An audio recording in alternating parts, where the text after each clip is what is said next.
दिन से बारिश का सिलसिला जिला डोडा और जिला किश्तवाड़ में जारी है और आपने देखा कि जिला डोडा में सबसे ज्यादा अगर नुकसान हुआ, चाहे वो माली नुकसान हो, जानी नुकसान हो, वो जिला डोडा की सब डिवीजन गुंदो में हो। और आज दूसरा स्पेल है इस फ्लैश फ्लड और इस रेनफॉल का, क्योंकि पहला स्पेल जो है वो बहुत खतरनाक था, यानी वो 26 और 27 तारीख को आया था। और आज की सूरत हाल जो है, लगातार जो 3 दिन से यहाँ बारिश का सिलसिला जारी है और इस बारिश ने कई मकानों को, कई दुकानों को, कई रेजिडेंशियल हाउसेज को, सड़कें, इंटरनेट फैसिलिटीज और जो जो भी यहाँ मैं आपको बताऊं, जो जो हर इंडिविजुअल यहाँ जो है इफेक्टेड है इस बारिश, इस रेनफॉल, इस क्लाउड बर्स्ट, इस फ्लैश फ्लड से, मड स्लाइड से। क्योंकि मैं आपको बताऊं, ये मूसलाधार बारिश जो है इसने एक नॉर्मल लाइफ को अरसा दराज से, जो यानी 14 अगस्त से पैरालाइज किया हुआ है। मैं आपको बताऊं कि 14 तारीख 12:30 के करीब चशोती पाउडर के मकाम पे एक बहुत बड़ा क्लाउड ब्रस्ट आया था, जिसमें 68 के करीब लोगों की जानें चली गई थी और उसके बाद 30 या 32 लोग अभी भी मिसिंग। लेकिन उसके बाद की सूरत हाल ये रही कि 23 तारीख को वेदर फोरकास्ट यानी इंडियन मेट्रोलॉजिकल डिपार्टमेंट IMD ने ये वार्न किया था कि 23 तारीख से लेकर 29 तारीख तक बहुत ज्यादा बारिशें होंगी, लेकिन उसके बाद ये एक्सटेंड हो गया और बहुत ज्यादा नुकसान यहाँ हुआ। मैं आपको बताऊं कि डिप्टी कमिश्नर डोडा का जो ऑफिशियल फिगर्स हैं उसमें यह बताया गया है कि 80 के करीब जो है मकानात मुनादिम हुए हैं, डिस्ट्रॉय हुए हैं इस फ्लैश फ्लड, इस रेनफॉल की वजह से। और उसके बाद सीवियरली डैमेज जो है लगभग 150 के करीब और 400 के करीब जो है वो पार्शली डैमेज है। लेकिन मैं आपको बताऊं कि ये फिगर्स बहुत ज्यादा हैं, क्योंकि हम खुद इस चीज का आई विटनेस हैं, खुद जो है जगह जगहों पे जा रहे हैं। बहुत सारे गांव, बहुत सारे हैमलेट जो हैं वो गांव के गांव उजड़ रहे हैं या डैमेज को एक्सेस कर रही है, देख रही है। लेकिन यहाँ सबसे बड़ा चैलेंज जो है एडमिनिस्ट्रेशन के लिए वो ये है कि वो हर जगह नहीं पहुंच पा रही है, क्योंकि अब जो है सड़कें, राब्ता सड़कें जो है वो भी डिस्कनेक्ट होकर रह गई हैं। क्योंकि 26 और 27 तारीख के बाद जिस वार फुटिंग पे एडमिनिस्ट्रेशन ने यहाँ काम किया था, सड़कों को बहाल किया था, बहुत सारी राब्ते सड़कें चाहे लीक रोड हो, हाईवेज, उनको बहाल किया था। लेकिन आज बारिश के बाद फिर जो है ये सड़कें जो हैं ये डिस्टर्ब हो गई हैं। मैं कहूँगा, मैं यहाँ आपको दिखाने की कोशिश करूँगा। आप देखिए, ये नदी नाले जो है कल इनमें सूखा पड़ा हुआ था, लेकिन आज आप देख रहे हैं किस तूफान पे हैं। यहाँ तूफानी सी सूरत हाल आज फिर पैदा हो गई है। आप देखिए नदी नाले, छोटे छोटे झरने जो हैं, यानी उन उन जगहों पे आप देख रहे हैं इस फ्लड किस तरह जो अभी तूफान पे है। मैं अब आप देखिए किस तरह जो है फ्लैश फ्लड ने पूरी जद में लिया हुआ है इस पूरी जमीन को। आप देख रहे हैं यहाँ मकानात जो साइड में पड़े हो ये भी इन्होंने भी खाली कर दिया है। ये पूरा एरिया जो है ये खाली किया गया है, यानी बिल्कुल अनसेफ ये लोग हैं अभी, क्योंकि फ्लैश फ्लड ज्यादा चल रहा है, रेनफॉल ज्यादा चल रही है।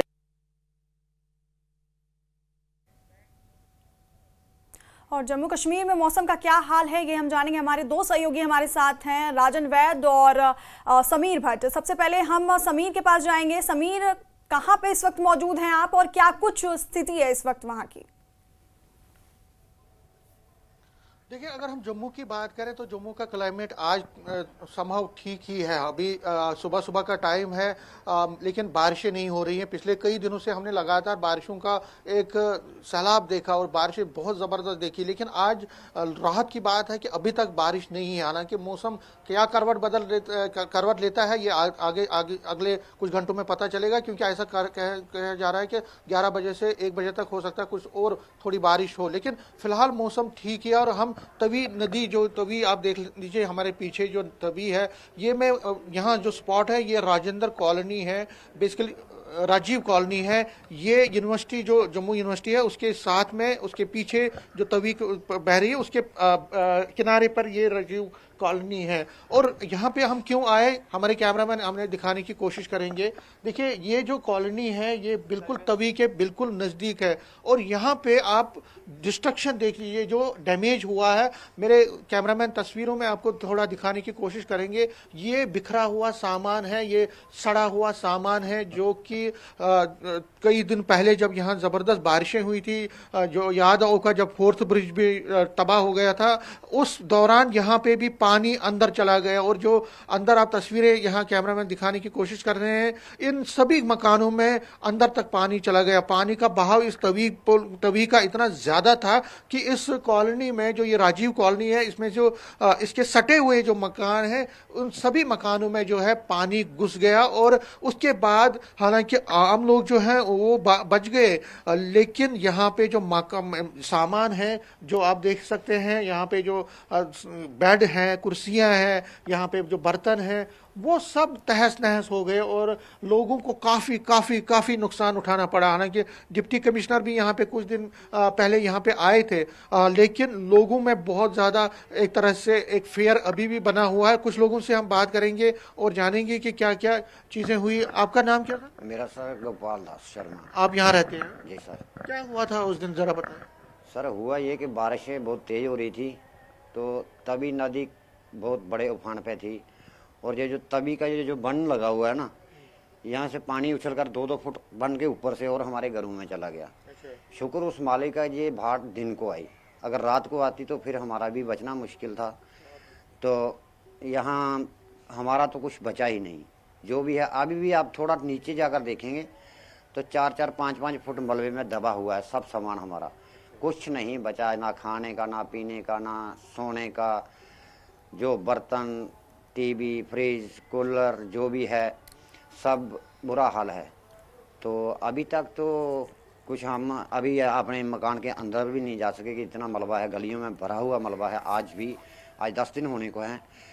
तो ये हालत है हमारी और हम मजबूर हैं। जैसे ये ऊपर तरपालें, छत के ऊपर तरपालें लगा कर रह रहे हैं। आप थोड़ा इससे आगे जाकर देखेंगे क्या हाल है। यहाँ तो चलो थोड़ा ये फुटपाथ साफ़ है, ये म्यूनसिपैलिटी जीएमसी ने किया साफ़ थोड़ा बहुत, और बाकी आगे नीचे जाकर मोहल्ले में देखें तो बहुत बुरा हाल है। 150 से 200 घर अभी भी दबे हुए हैं पानी में, जितना कि 4-4 फुट उनके कमरों में मलबा है और कुछ भी नहीं बचा है। तो हम यही गुहार करते हैं सेंटर। कोई आया था यहाँ पे? नहीं, आने में तो एडमिनिस्ट्रेशन बहुत सभी आए हैं कि आते हैं और देखकर चले जाते हैं। तो इतनी जल्दी ये साफ होने वाला नहीं। अगर सरकार थोड़ा इसमें जोर दे, ध्यान दे तो हमें बचा सकते हैं। समीर, आप बने रहिए हमारे साथ। हम राजन के पास जाएंगे। हमारे साथ जम्मू के कालीजनी इलाके से राजन लाइव हैं।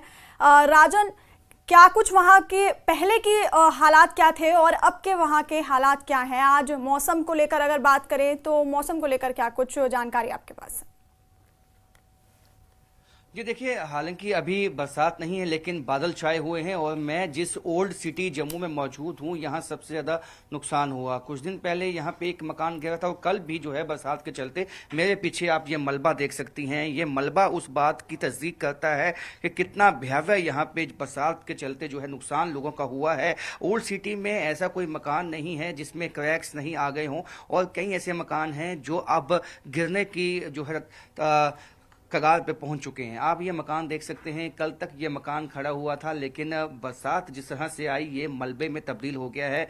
गनीमत ये रही कि 3 लोगों को इस मकान से समय रहते रेस्क्यू कर लिया गया, नहीं तो उनकी जान चली जाती। ये स्कूटी आप देख सकते हैं, जब ये मकान नीचे धराशायी हुआ तब ये स्कूटी भी इस मलबे में दब गई और गनीमत ये थी कि उस वक्त इस गली में कोई इस मलबे के नीचे कोई शख्स नहीं दबा जिससे जान का नुकसान नहीं हुआ। लेकिन आप देखिए कि मकान का कुछ नहीं बचा है और आसपास के जो मकान हैं उसमें भी कुछ क्रैक्स हैं वो डेवलप हो चुके हैं। ये जो निशान है ये जम्मू के ओल्ड सिटी में जगह जगह आप देख सकते हैं।